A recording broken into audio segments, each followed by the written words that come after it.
and the job market crisis. I mean, I don't even know if it has to be Gen Z specific, but I think it certainly applies to us, and especially as I'm in my last year of college, it feels, I don't know, just like a little more pressure every single day or something. So if there's any starting or big points or things that you've noticed about the job market, maybe reasons or solutions, all of the above is welcome. So yeah, and if you're newcomers here, just feel free to speak up, jump in at any time. It's an open forum. Are you worried about getting jobs? I mean, I should say, there's always a worry. College graduates going out into the real world. I mean, it was the same when I was in college 300 years ago. So there's always that worry. But do you get any sense that it might be worse now? That it might be, or have you heard from, parents, peers, elder siblings that it really seems like it's worse now, or what? Ricardo, do you have your hand up? Go ahead. It should be this. If you have no experience, these job employers are like, okay, you have no experience, work with us. Rather than just like you submit an application and then they're like, oh, we have decided now to pursue your application. I'm like, just give us like an interview before you reject, because you know how many times I applied to jobs and they say no. It's so much BS. The age-old conundrum. It when you is. apply for a job, they want people with experience, but you can't get experience unless you have a job. And I bet you use AI for rejection letters. I bet you money. Right. Yeah. It feels like a lot of companies don't want to like invest in a labor force, if that makes sense. Like, invest in young college graduates so they can train and work with a company and become loyal, or even move forward. It's just because they see it as like a cost for these companies, because the employees may not be as efficient, and in turn it's hurting the worker. And that's kind of been a problem with like a lot of large corporations, is that they're going after profit versus what's good for us. But at the same time, we can't expect them to just hand out jobs to us as Gen Z just because we deserve it. As weird as that is to say. Mm-hmm. I feel like I agree, because it's like I almost don't blame the companies in a sense, because we're more inexperienced than any other generation that's on a job hunt right now. So like, do you want to invest in like the newest kid on the block? And also, I feel like the job market used to be way more like, okay, you get your first job, you stay for a couple years, you get comfortable. If they don't give you a raise, you're on to the next. Mm-hmm. Now everybody's like almost too scared to leave their current jobs to even begin the job search for another one, because they're just not sure that they're going to find one. Sorry, I didn't mean to interrupt if I did. No. And also with like focusing on like efficiency, like people or companies want to hire as little people as possible, and especially with like automation, they'd rather invest the money into automation or AI that they would have been investing in new hires, and that obviously leaves us into the dust. It does feel like as Gen Z we're like really just like really poor timing into getting into the job and labor market, unless you are like in the specific fields that are in high demands. I was reading an article a little bit ago, and I felt like it was like actually playing in my face a little bit, because I was reading it. It was like AI isn't like, or basically they just can't prove that AI is like actively already taking over jobs, but they could say that companies are more willing to rely on AI and go about their hiring process more slowly, because they can use AI as like an interim in the meantime. And I'm like, no, that kind of sounds like the same exact thing. Right. Like the jobs are still being technically taken by the AI. It's just easier for the companies to say right now, like, of course we're going to get around to hiring people instead of using this, Yeah, they're or just relying on this. Yeah, they're just like not directly firing someone to replace them with the AI. Yeah, And so in that, they're like using it as kind of an excuse that like, well, we're just not hiring right now, when in reality they're not planning to hire. It's more expensive, and I don't know like what we can necessarily do. I mean, obviously, like my first thought is to go to like government interference. But like, what would that law even entail? It's like you have to hire like a certain amount of people of this age group in your like labor force. It's something that would just be grossly unpopular for big businesses, and it's like also like what the infrastructure for that law or bill, like what would that even look like? Like how do you even And how do go you about convince that? the congressmen that have massive stock in the AI companies that they should write something to not yeah. use those AI companies? Yeah. Now, you all are newcomers here, I think. What brought you here? And by the way, we are live streaming over our YouTube site. We have a grand total of 2 viewers right now. And these guys are all used to it, but do you mind if we? Sure. Okay. But what brought you here? They are getting extra credit and I just came along. Okay. Sounds So interesting. extra credit always works. Do you have any concerns about getting jobs after you graduate? Or have you had problems getting jobs even during your time as a student? I know I have, like, over the summer jobs, like, looking for stuff, like, Right. even just, like, small boutiques and stuff like that. They would say they were hiring, like, all of them would have, like, hiring in the window. But then when you would go to, like, ask about it or even, like, submit, like, an application, it'd be like, oh, sorry, like, we don't need anybody, like, it's already full. And that was really confusing for me. That is confusing, yeah. Yeah. Have the rest of you had any experiences like that? Yes, like practically the same. It just feels like a lot of times the hiring process is like depersonalized. It's always like, I literally have LinkedIn pulled up right now.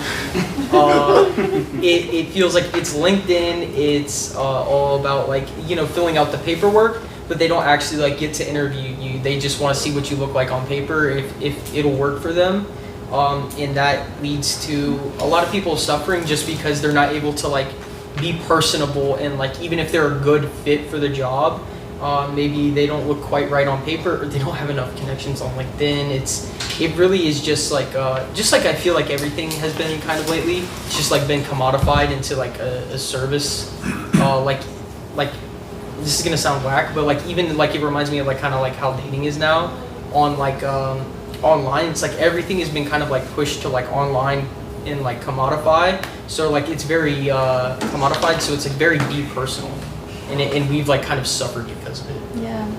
They want you to have way more experience for online job applications than they do online dating them. Yeah. Crazy. I also feel like it's a little bit that way for internships as well. I don't know. Well, you're our internship, and I feel like, well, granted, a lot of the ones that people apply for, there can just be very generally competitive internships, so they're going to be hard to get.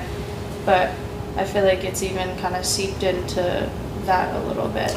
Well, I'll be quite honest. I will tell you that I have not seen. I've been doing this for over 20 years now as the internship coordinator, the non-international internship coordinator for our department, and I have not seen any major change in. Now, actually, now that I think of it, I haven't seen any major change in the number of interns that we place every semester on average, but it is also true then, if I think about it, that that's the case even as the number of students has grown in the university.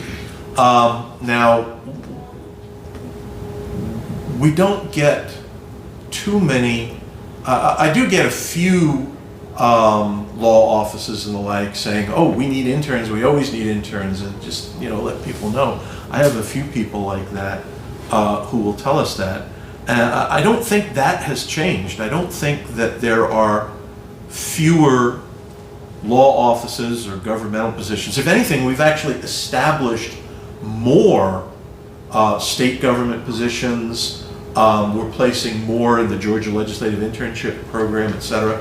I think we are doing that, but I will say it is true, and I don't know whether this is part of our conversation or not, but I will say it is true that as the population of the Dahlonega campus has grown from, when I first took this over, it was probably about 4,000 students. Now it's what, 8,000 on the Dahlonega campus. I don't know that there has been an increase in the number of interns, although I will say I got a boatload of interns this semester.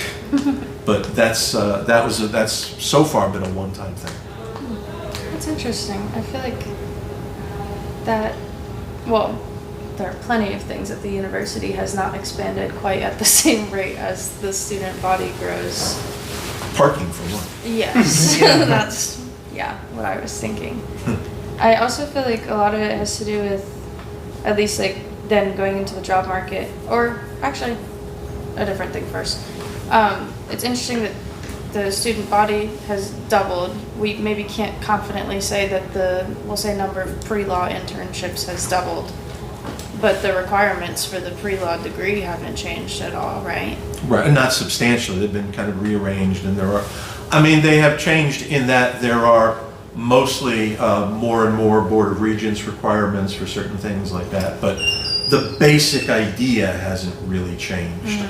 I think the internships being such a big part of a pre-law, if you so choose to do the political science pre-law minor, is part of what scared me about it was like, oh, you need 6 hours of internships, and all I see is people saying like, I'm having the hardest time finding an internship, the worst time. And honestly, I think even, I would say like maybe something like business majors where they just have such a big population as well would have an even more difficult Actually, time. that is one change that we went through, in that it used to be a 9-hour requirement. Oh. So we So went it from did 9 reduce. down to 6. Okay. Yeah. Well, that's And again, I don't know that there has been a corresponding increase in the number of students who want to do internships, although the number of political science majors in general and the number of pre-law has definitely increased. I don't know if it's kept pace with growth of the Dahlonega campus in general, or of the university in general, but we have had a growth in the number of pre-law majors and political science majors, etc. I wish I had those numbers handy. I don't have it right now, but that has happened. But there haven't. I don't know that there's been an increase in the number of internships. Theoretically, there should be. Maybe they're more spread out between spring, fall, and summer. It used to be summer. Everybody would do a summer internship, and I would have very few spring and fall. Well, this spring, I have a record number of interns. So it could be that they're more spread out. That's a possibility. I just still like kind of go on the job credit.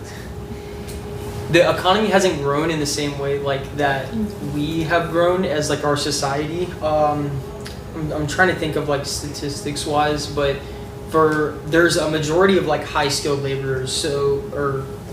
Yes, it's a majority in America. So you're talking about your college educated, even going up to doctorate, but there isn't enough jobs for that population just because the economy doesn't need that many jobs. And people all like, especially like since like No Child Left Behind, I forgot which administration put that in. Bush administration, W. Bush. W. Bush. And ever since then, we've had a growth in like the percentage of the population that goes to college. I mean, I think Gen Z is the most educated generation ever. And that's usually how it works, but the economy hasn't really kept up. There's not enough people that go to like trade schools. Like there's a shortage in laborers for like electricians and plumbers and like trades that are like really needed in our economy. And so we kind of are seeing the job crisis because like of the lens of like what we are doing, and that's the majority of Gen Z are not going into trades. And even with like low skill, like you're talking about like working at McDonald's, like the jobs that people usually are for like, oh, that's your teenager, that's your first job. Those are overfilled as well. And so there's a large like skill gap and like job gap for like the jobs that are actually needed or that the people want versus like what's actually available. Okay, I'm gonna, once again, just a reminder, I'm gonna pass around the attendance sheet again, and we have two things here. One is the standard attendance sheet, name, faculty member. but the other is for SGA because our system isn't working right now. Your email, your UNG email, I assume is the only one they will accept, so we'll pass that around. To touch on some of the things that you mentioned, now, on and off, I've heard this for a long, long time, but I've also heard it maybe more often recently. Are there more and more people saying, for example, that we don't need to send as many people to college as we used to? I mean, I've heard both sides of the coin, that as technology advances and as we get more into an information society rather than manufacturing and traditional jobs like that, higher education is more necessary than ever. But I also hear at the same time some people saying we really ought to be putting people in trade schools or teaching them a skill and not necessarily sending them to college, that it's often a waste of time. Well, I think I've noticed a lot that, especially like my friends that have like just left like from college to do trades, they're making so much more money than what a lot of people out of college are starting with. Like the start is, first off, like you're getting out of college with all this debt, and then on top of that you're having to either go into an internship or you're having to go for a really low like you're not getting paid a lot, especially compared to how older people, I feel like, especially with like baby boomers and like older people are not retiring either. So they're staying in these jobs, and then we're not like letting this flow of like new people to come in because, oh well, these people already have experience, and I mean they're not going to die anytime soon, and they're not going to leave. And because I mean we're healthier ish, I guess. We're all living longer, and everyone that is getting into trades, it's not really like mainstream that's like an option. And I mean, again, you can get paid way more than you would after getting a college education. Okay, you want to? Yeah, I agree with you because a lot of people, everybody actually, is told from the time you're in elementary school all the way through high school that college is the way for success, you know, and nobody's told what kid wants to be a plumber, you know, what kid looks at the plumber's crack and is like, hey, I want to be that, you know, nobody's saying that. So, you know, there's a lot of shows about lawyers, doctors, and people look up to these figures that have these high educations and they say, that's what I want to be. So is there a way to incentivize people to want to do manual labor and handiwork like that, aside from a paycheck, you know? I think a lack of a paycheck is going to push people in that direction very quickly. Like kind of what we're saying about these college kids coming in, or like graduating. I saw a couple examples in that article, but they graduate and then they search for like a whole year, and then eventually they're just like, all right, well let me just try the trade school thing, because what else am I gonna do? Like I'm not finding anything I'm gonna like, I'm not finding anything that's gonna pay enough. And I think it's all totally, way more pressure is put on us, or the situation as a whole, when college itself has become like, what, 50% more expensive in the last like 60 years or something like that. Like a gazillion percent. Yeah. Actually. I wanted to follow up on that, but go ahead. Yeah, I think that's like a huge part of it, is we're graduating and people are then actually taking jobs that maybe are paying less than what they could get with their degree, underemployment, just so that they don't feel like they're being constantly crushed by this massive debt that they accumulated. But also, I don't feel that, coming from an out-of-state student, I don't feel bad for people that choose actively to go to University of Alabama when they're from whatever state up north and go into like literally $200,000 worth of debt for a communications degree. Like that's, come on. So I think part of it is like people aren't making smart choices, and I think our school in particular, I've just noticed that people maybe they don't, they don't graduate high school thinking that they want to come into UNG, but the people that do for the costs, for the long-term benefit, I think it's a hugely smart decision. Oh no, go ahead, you first. I was just wondering, do you think if people right now are dropping out of college and going into trades, do you think kids in the future might see that their parents did that and then feel like that is a valid option for them too? Because who is it really good for if all of us are going into college and then spending a bunch of money on college, and even if we get to sophomore year, we still have a bunch of debt, if you don't have scholarships or anything. Yeah. And then we drop out, go to trade school. So who is that good for except for the college? Because they're going to be getting a lot more money, and then Oh, that's true. where our money's being wasted, and then we go to trade school. So do you think maybe in the future, if kids see that their parents took this path, they'll learn from it and take that path, I hope more so. likely? I think kind of what we see now is people finish, or like, if their parents are in trades, sometimes their parents want better for them. So they push their kids extra hard to go to college because they don't want them to have the plumbing job. But I think there's also the opposite. I think maybe there's parents that went to college, and I think it's less that you're going to see it the other way around. But that's an interesting question. I think I've definitely seen especially with I think 5 or 6 people that both of their parents have gone into trades, and they were in trades, and they're all super rich. I wish I had a house like that, all of them, and every single one of their male kids went into a trade too, and now they're making money. But I think that's also another thing, is that most trades are kind of for men, and they're male centered, and I feel not they're for men, but a lot of women wouldn't be able to do them, the oil rig stuff. So I feel it's also an issue of women aren't able to do these trades that men can do. And I don't even think that's just physically. I think that I used to work in construction, and it just came to a point where The harassment had to be insane. it was so Oh my bad. God. I couldn't go to the bathroom I couldn't pee for literally 6 hours straight because you can't. And it's that fear and that harassment, a lot of women can't do those things.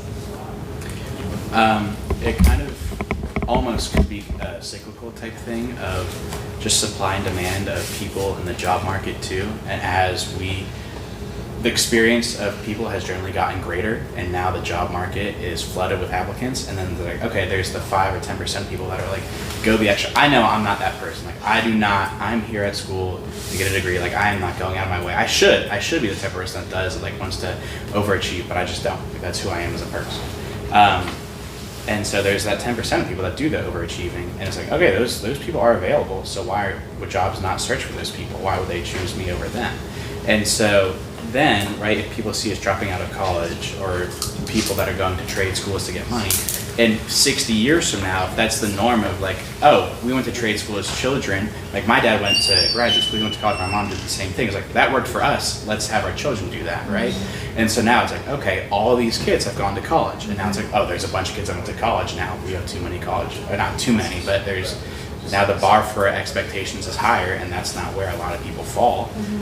So then in 60 years, we went to college. It didn't really work out for us, and our kids see that, and maybe even their kids well, that's not what I want to do. So they go into trade schools, back into the manual labor, specifically for the purpose of okay, there's less competition in the way. I was all right, well, now that market gets flooded, and then it flips back the other way. So that could be a cycle of sorts. I wanted to follow up on this idea of the cost of college, and I wonder if it's not so much that there is a job crisis for Gen Z, but more a return on your investment crisis, because you've been talking about how expensive it's gotten. The And it has unemployment gotten averages haven't drastically risen. Yeah, Over the past exactly. 20 years. I have spoken about this in previous crossroads that we've had about the cost of college and things like that. I can just blow your mind with how much it cost me, how much of the loan, and not the way you think, and how much it cost me in loans to both go to undergraduate and graduate school combined. Okay, it cost me a grand total of $6,000. Okay. Got the camera. Yeah, exactly, exactly. Okay, and you talked about people who were going into debt for like $200,000, and that's not unusual. Now, Georgia, you have the Hope Scholarship, and they've been cutting back on that, which is unfortunate, or adding more requirements to it, which is unfortunate. But that does help to a certain extent. But even if you do, even if you have Hope Scholarship that covers what, tuition, there's still other things that you have to pay for that add up more than ever before. And college has gotten to, there are more and more things that are added to student fees and tuition, et cetera, et cetera. Now, some of those things are good. Things like greater access to student counseling, to health services. I mean, we used to joke when I was in college. We used to joke about, by the way, I should show myself there. We used to joke about the student health services, about how they would make you go there, you know, because you weren't feeling well, and they would make you worse. And I think I won't comment on student health services here specifically, but I think in general, things like that have improved an awful lot. So there is some good spending. But the idea that above and beyond inflation, that it takes so much more of an investment in college nowadays, you really have to question that. And I really think that plays a part in it, because if you're investing, again, even if you've got a Hope Scholarship, there's still expenses over 4 years of college that you're going to have to invest in. And again, I said $6,000 total. For undergraduate, it was $1,000. 4 years, $1,000. That's all I had to borrow. Okay, and by the way, I'm not talking about, oh, my dad paid for everything. No, I'm talking about I got, and by the way, I had in New York State, they had something called a Regent Scholarship, which is not the same as Regent scholarships elsewhere, but it's $250 a semester. Okay, and that actually covered an awful lot at the time. And so again, over 4 years, I wound up having to pay off a $1,000 loan, and that was it. Okay, now that was 45 years ago. You can adjust for inflation; it might be a couple of $1,000 today, but $100,000, $200,000, even $10,000 nowadays. I think that's what's driving a lot of student concern about the job market. It is, yes, the job market, but it's also the return on my investment. I have invested so much more, and I have so much more to lose, that if I don't wind up with this high-paying job, I feel like a failure. I feel like the system has failed me. I think overall it's like kind of a symptom of the affordability crisis as a whole. And college is just like another symptom of it. Like, you know, you always see those posts of like, oh, back in the 70s you could buy a house for like $10,000, and it's like now, but and that is the case, is that wages haven't been rising with the cost of everything, and so you have like these people who leave college. For me personally, I think I want to take a couple years after college before I get like straight into the job market, just to like figure things out. Maybe I want to go work seasonal labor, but I have to look at the same time and go, will I afford to be able to afford to eat? Will I have a bed to lay in at night if I go this path? And there's a lot of people out there who don't have college education, or you know, who try to just live a normal life and that aren't able to afford it. And so we're gonna be struggling with crushing debt, but we also like, at least we have somewhere to go. I think, and that's kind of an issue, is that like a lot of people can't afford anything. And we kind of see that a little bit. You know, we're poor college students. We have to worry about cost of food and everything. But you know, a lot of people are gonna live like that for their entire lives, and if the wages don't increase, then there's a lot of, I mean, you already see it. People are having to work like 2 or 3 jobs of like low income. Like a lot of people were able to live off of like a McDonald's salary back in the day.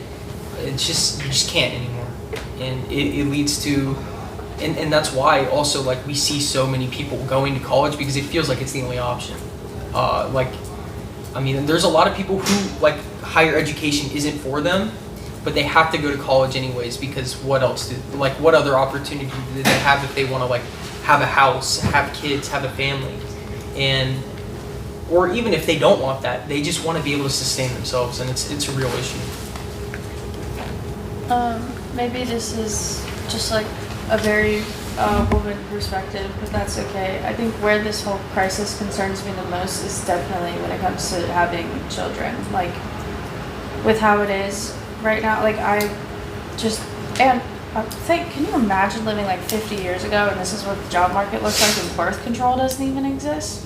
Oh my God.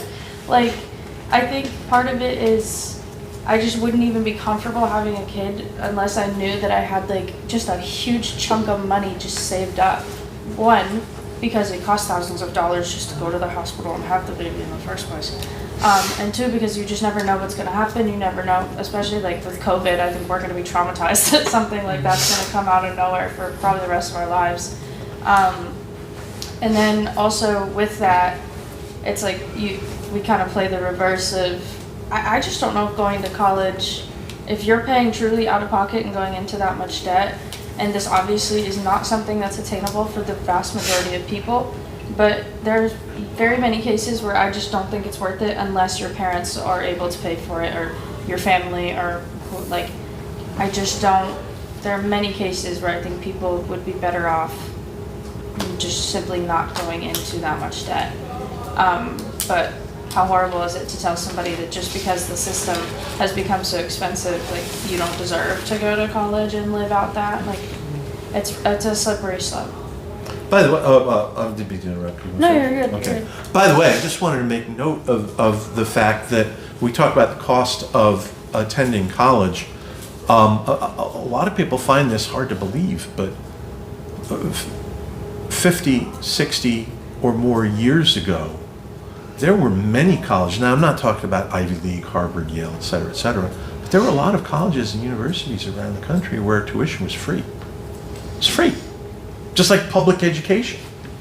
That the public schools and even some private schools, paying tuition is really a much more modern thing from the 1970s onward. But there were a number of very well-regarded university systems around the country, state universities, that had free tuition.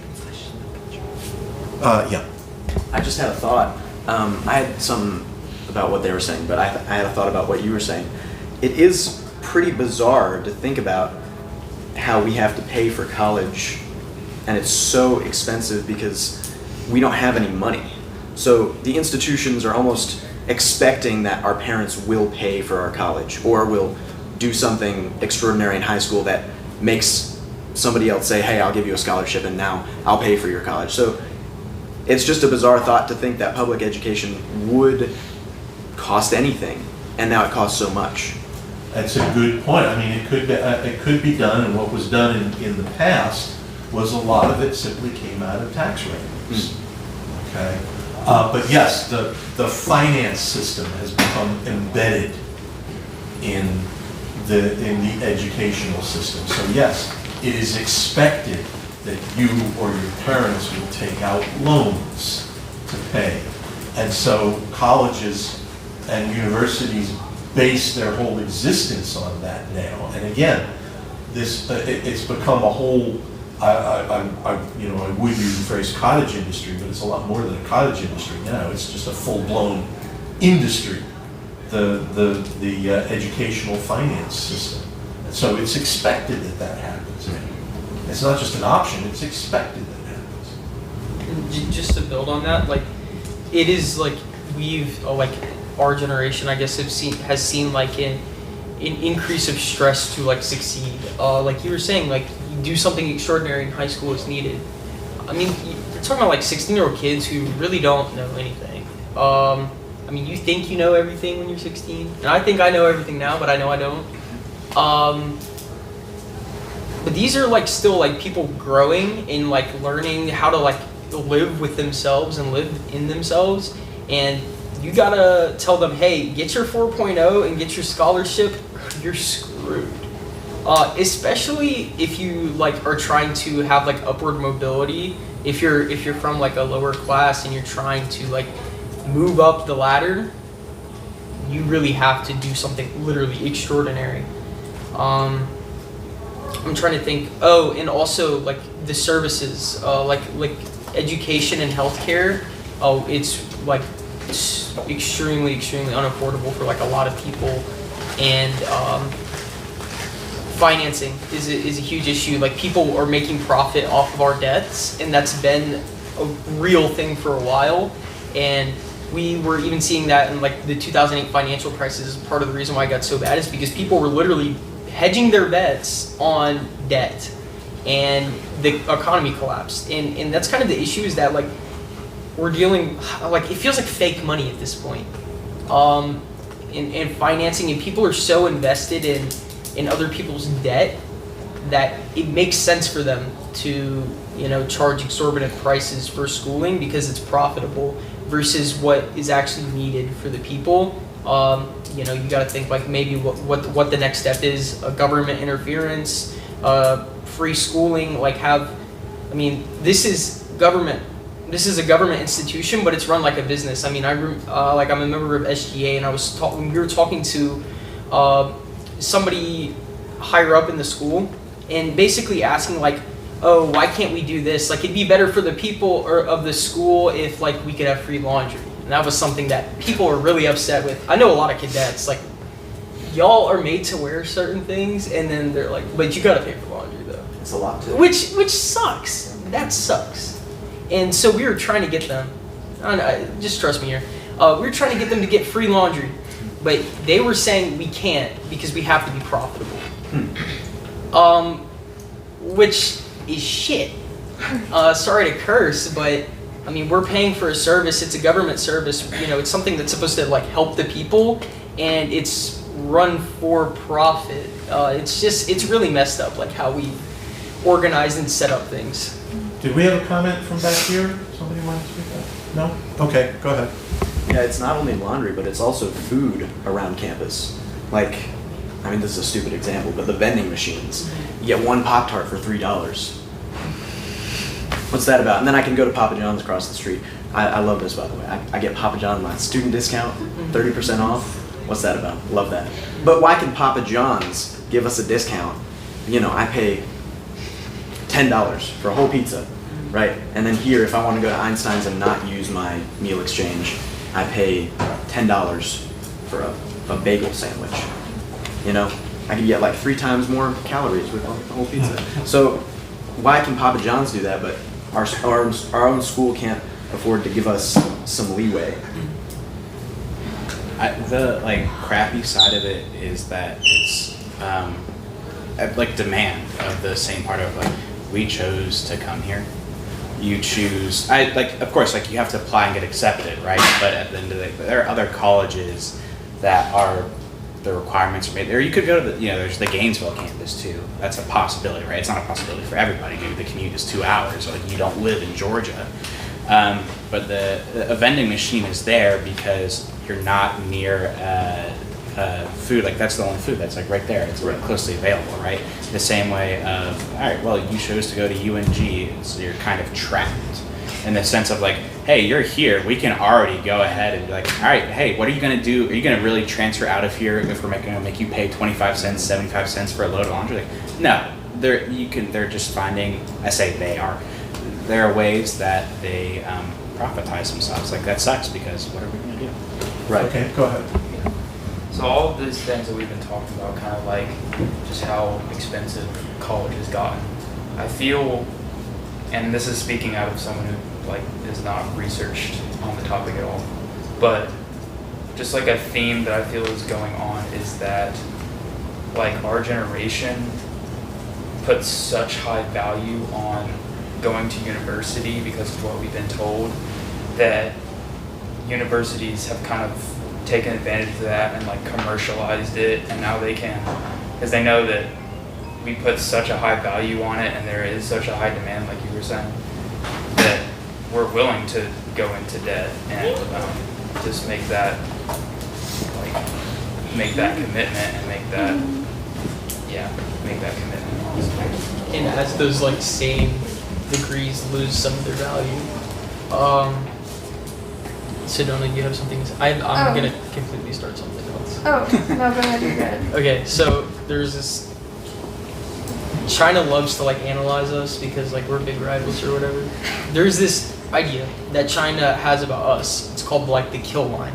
It was popular on like Chinese social media, and basically what it is that like there's basically a line where if you fall below it, like income, how much money you have, one big like your one shot is literally the idea.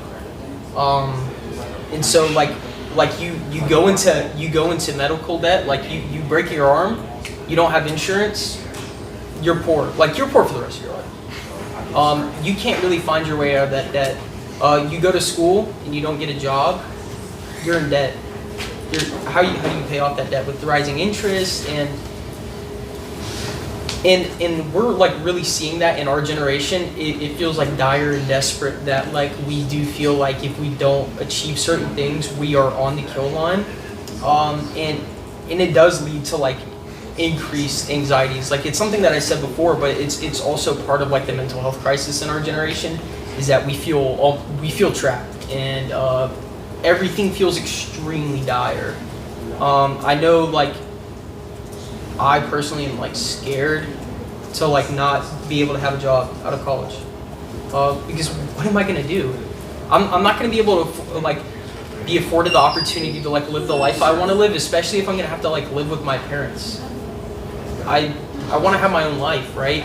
And our generation is struggling. I mean, we even saw this with millennials, that more millennials than any other generation ever are living with their parents. They're not able to kind of go off and like start their own lives because they literally can't afford to. And the job crisis is only just like a greater symptom of affordability as a whole. Is that, yeah, it sucks. Yeah. Go ahead. I also hate to say this, but it's just the way I was raised. My dad was, and like life is hard, and that's the truth of it. And I think that people have become comfortable. I say people, like I've become comfortable too. I'm not trying to like bash people, but I think sometimes we feel too good for certain things, or for like I work at an ice cream shop, and I've done that for 6 years, and I'm a manager there. And as much as like I don't want to go back there, I know if I have to live with my parents, and that's my plan, is to live with my parents too. And like if I have to work at the ice cream shop for another 2 years before anything takes off, like that's how it has to be. In the same way, like my dad, when he went to grad school, he was working, and that's different, right? My dad is 65, but he was selling hot dogs at the Veterans Stadium in Philadelphia. And so like life is hard sometimes, and I mean sometimes life is hard, period. That's a fact of it. And of course that's not accounting for like, yeah, hey, costs are ridiculous. Like it's insanely expensive, but I think socially the idea of we want things and we want certain things, it's hard work to achieve it. And it's something that we have to like, I think, hunker down and realize. So in the last few minutes as we wrap this up, I always like to turn towards the future. Where are we going from here? Is it going to be a struggle? Do you think there's a way out of this? Is the next generation going to be generation what, alpha? Going to be, we're running out of alphabet numbers, letters and numbers. Are they going to be even harder hit? Are we going to find a solution? Is it just muddling through? Is it every generation life is hard? Where do you think we're going?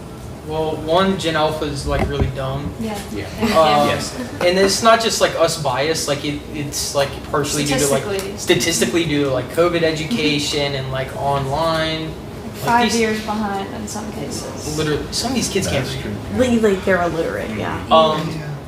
And it feels like a foreign concept to us because I mean I remember going to school. It was like there were some kids who weren't very smart, but everybody could read. Yeah, it'd be cursive. Yeah. Cursive. Cursive. Like I feel like an old head saying all this now. And also looking, just totally changing subjects. Also like looking to the future, like people have a lot of dissatisfaction with like income inequality. I think part of the reason why people are so upset is that like living the life where you got to work for a couple years at the job that you've been working since high school and you got to live with your parents is fine, but then you look out and then you see Jeff Bezos, Elon Musk, the exorbitant wealth, and why can't some of that come down to me? You know, we talk about like trickle down economics. When is it going to trickle down? I used to talk about, when I taught the methods class here, the difference between mean and median. And the idea is that median excludes extremes. And I pointed out that at the time, Bill Gates' wealth skewed the national mean to differ from the national median in income. You could use his income alone. And that was 20 years ago. It's only gotten worse with Jeff Bezos and Elon Musk. Elon Musk about to become the world's first trillionaire. Okay. So you're suggesting that there may be just too much of a concentration of wealth in too few hands? I mean, It's like a realization of the wealth gap, I think, is what you're getting at. Like, Yes, that's what I think as is- we get more stuck living with our parents for longer, they get like it is the most visible wage gap I think we've ever had. maybe one day we'll achieve class consciousness. Who knows? Don't push it. Okay, last word and then you can close this out. I was just wondering, do you want Elon Musk to donate downwards? Is that what you mean? I mean, I think taxing. I mean, he receives like so many benefits from the government, his government contracts. Why can't that come back to us? I think he doesn't need all that money, and he takes advantage of like a lot of the United States is like public services for him to use, but he doesn't give nearly as much back. And I think it percentages. I mean, he obviously pays way more in taxes than I do. But he also has way more. It's about percentages. I mean, I think things need to be fair. Okay, I guess. Oh, yeah, no, go ahead, finish up very What I'd quickly. say to and that then we'll go. is, I got like no money right now. But if I worked my entire life and then I somehow became Elon Musk status, and then because he was a poor college kid too at one point. It was. His parents worked in a gym line. They worked in what? They or not worked in. His parents owned like a gym line in Africa, like a part-time. Okay, fine. Mark Zuckerberg then. Poor college student. That worked. Okay, built himself all the way up to, he's probably a billionaire too. Yeah. And if then I saw people who were 20, 30 years younger than me in the same position I was once in saying, hey, give me some of that. Like, I need that. I think you should be taxed more because you figured out a way to beat the system and get up there. I think as unfair as it seems to look up and see people in these really high positions of wealth and power, they did get there because they put in the time to understand how the system worked and how they could use it to their advantage. Which, yes, like, ew a little bit, right? But they got there. And so it's our responsibility to make our money for ourselves and not expect, even though we're poor and there's a lot of stuff going against us, they had difficulties of their own. And I think we should probably work to get to where we want to be for ourselves rather than expect the people at the top to trickle down to us. Okay, now the real last word. Oh, okay. Well, you want to say something too. Do you want? He's had his chance. You go ahead. Okay. Okay, well, I think that even though he has so much money, it does still contribute to society because he offers jobs to people and he gives the lower class, like, I can become an almost trillionaire if I want to. And also, the more you tax someone, the less they're going to want to work and provide jobs for others. So that, I mean, it's kind of the concept of capitalism, Like, this is what you have the opportunity to work hard and eventually be successful.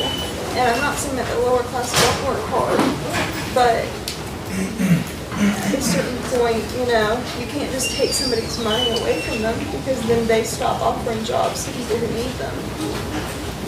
I mean, my understanding of things is that they're pretty much shutting the door behind them. They're pulling the ladder up.